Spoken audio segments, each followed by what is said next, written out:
Kembali lagi dengan saya Natalia Stanggang. Di sini saya akan mencoba menjelaskan tentang uji non-parametrik.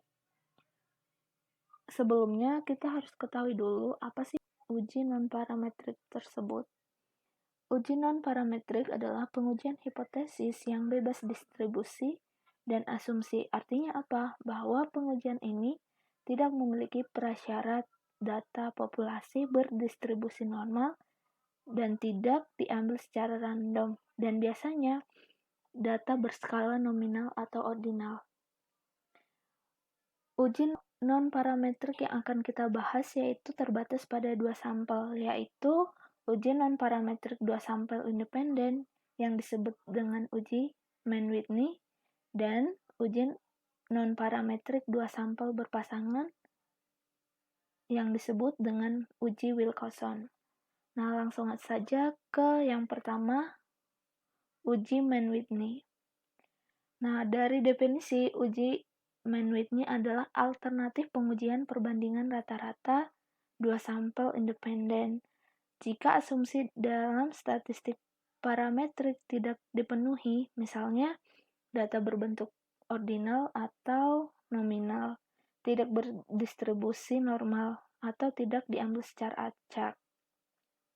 Nah, di sini ada contoh soalnya adalah seorang peneliti menduga bahwa tidak ada perbedaan antara dua perlakuan kelompok anak-anak yang sering diberi pujian dengan anak yang sering disalahkan.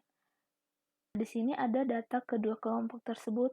Pertanyaannya adalah, ujilah pada taraf signifikan 5% atau 0,05 dan bagaimana kesimpulannya. Saya akan mencoba menggunakan aplikasi SPSS. Langkah pengujian hipotesis menggunakan SPSS adalah yang pertama itu adalah aktifkan variabel view. Pada kolom name itu diisi dengan peringkat, kemudian perlakuan. Pada kolom desimal ubah jadi 0. Pada kolom label, pada variabel peringkat diisi dengan peringkat anak, dan pada variabel perlakuan diisi dengan perlakuan yang diterima anak. Kemudian pada kolom values, pada variabel perlakuan di sini ada value label. Nah, labelnya 1 untuk disalahkan, add, kemudian 2 untuk pujian. Kemudian oke. Pada kolom mature ini diubah menjadi ordinal, yang variabel perlakuan juga sama, nominal. Kemudian aktifkan data view.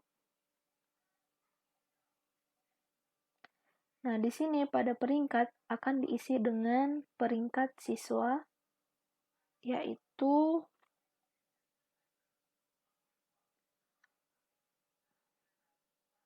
kemudian pada kolom perlakuan diisi dengan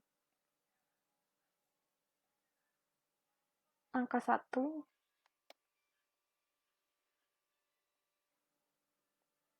sesuai dengan perlakuannya.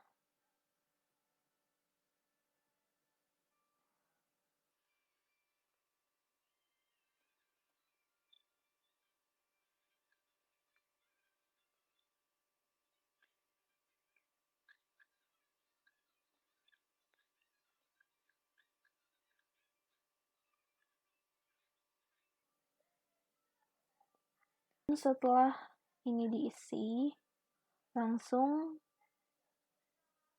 kita analisis dengan klik menu analisis, kemudian deskriptif, descriptive, statistik, pilih explore.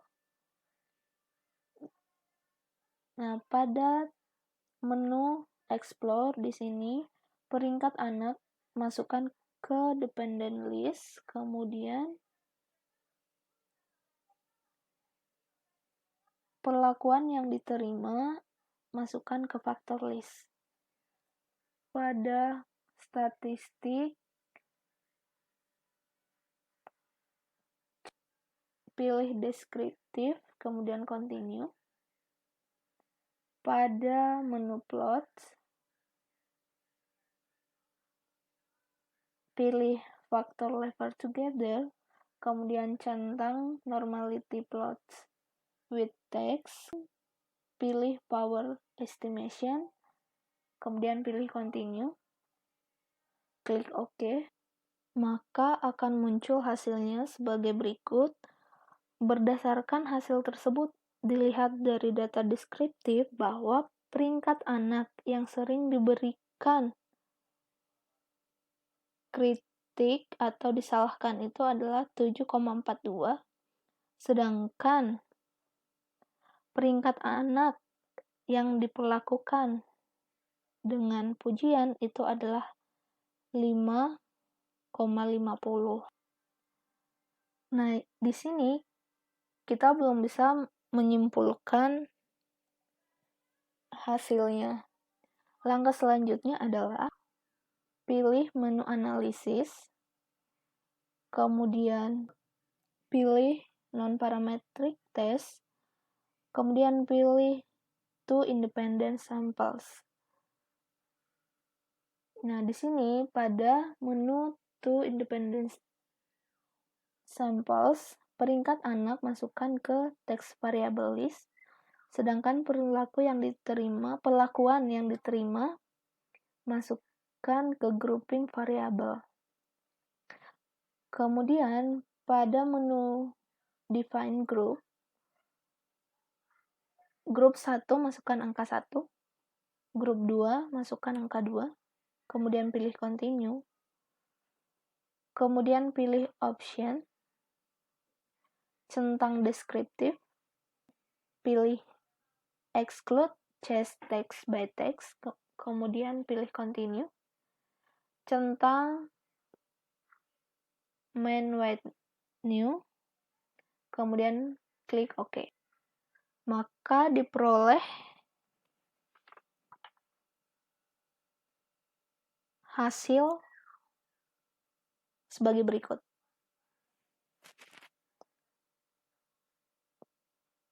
Sekarang kita lanjut ke penarikan kesimpulan. Nah, di sini ada 2 dasar pengambilan keputusan dalam uji Mann-Whitney. Yang pertama, jika nilai signifikan lebih besar dari 0,05, maka dapat disimpulkan bahwa tidak ada perbedaan. Kedua, jika nilai signifikansi lebih kecil dari 0,05, maka dapat disimpulkan adanya perbedaan. Berdasarkan hasil outputnya, hasil penelitian dapat dilihat bahwa di sini itu nilai Mann-Whitney-nya adalah 43 yang ini. Kemudian nilai signifikansinya adalah 0,101.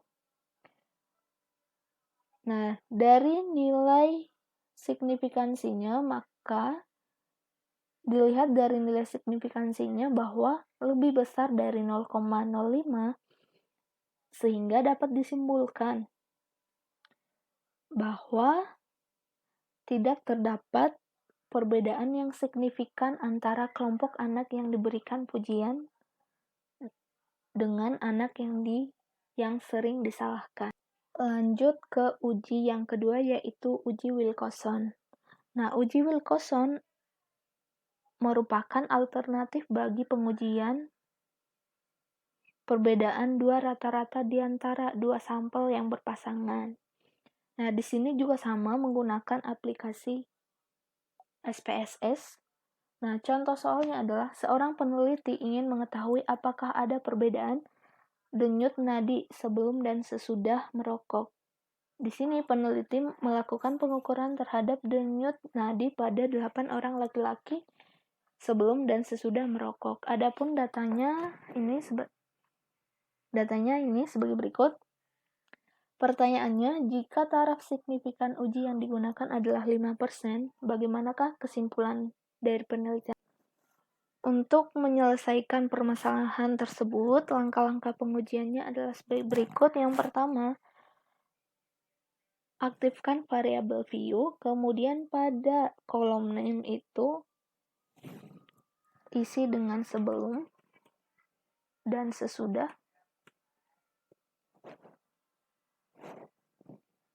Kemudian pada kolom desimal ubah ke 0. Kemudian pada label, ini adalah label pada variabel sebelum isi dengan sebelum merokok. Pada variabel sesudah isi dengan sesudah merokok.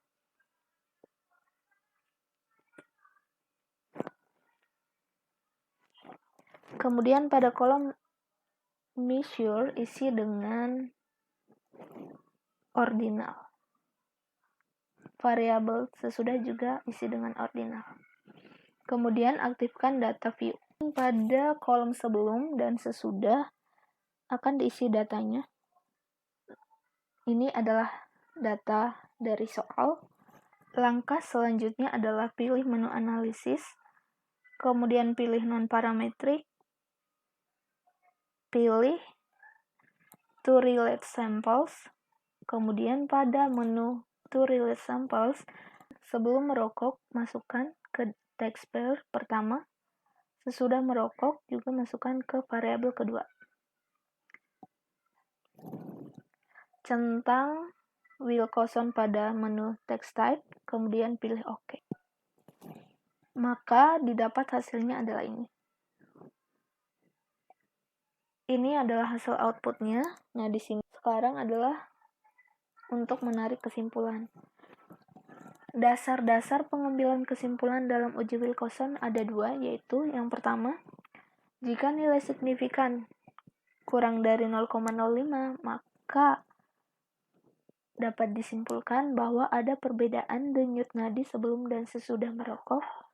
Kemudian yang kedua, jika nilai signifikan lebih besar dari 0,05, maka dapat disimpulkan tidak ada perbedaan denyut nadi sebelum dan sesudah merokok. Nah, kita perhatikan dari hasil teks statistiknya adalah bahwa nilai signifikannya adalah sebesar 0,49. Nah, 0,049 itu adalah kurang dari 0,05. Maka dapat disimpulkan bahwa ada perbedaan denyut nadi sebelum dan sesudah merokok.